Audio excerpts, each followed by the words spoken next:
आगामी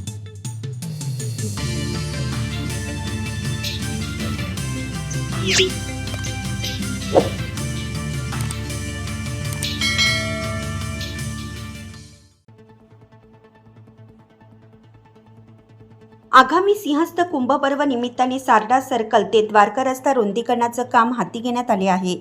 रुंदीकरणाच्या कामात अनधिकृत दुकानाचा अडथळा ठरत असल्याने महापालिकेकडून शनिवारी दिनांक 9 रोजी सकाळी अतिक्रमण मोहीम राबवण्यात आली।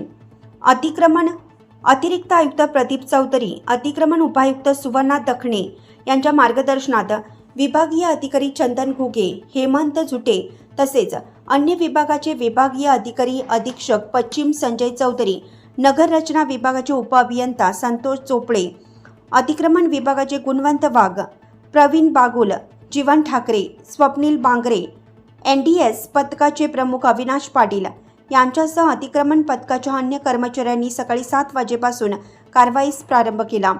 सायंकाळी उशिरापर्यंत कारवाई सुरू होती। सुमारे 10 ते 12 तास 8 JCBच्या साहाय्याने कारवाई करण्यात येऊन येथील टायर, काच, फर्निचर, चिकन तसेच अन्य विविध प्रकारचे व्यावसायिक 37 दुकानांचे अतिक्रमण जमीनदोस्त करण्यात आले। अचानक कारवाई करण्यात आली। शुक्रवारी 8 रोजी सायंकाळी 7 वाजण्याच्या सुमारास अतिक्रमण पथकाच्या कर्मचाऱ्यांनी येऊन तोंडी सूचना देत दुकाने रिकामी करण्यास सांगितलं। त्यानुसार दुकानदारांची एकच धावपळ उडाली। रात्रभर दुकानदारांकडून दुकानातील साहित्य स्थलांतरित करण्याचं काम सुरू होतं। काहींचे अर्धे साहित्य स्थलांतरित झाले। उर्वरित साहित्य स्थलांतरित सुरू असताना सकाळी 7 वाजण्याच्या सुमारास कारवाई सुरू करण्यात आली।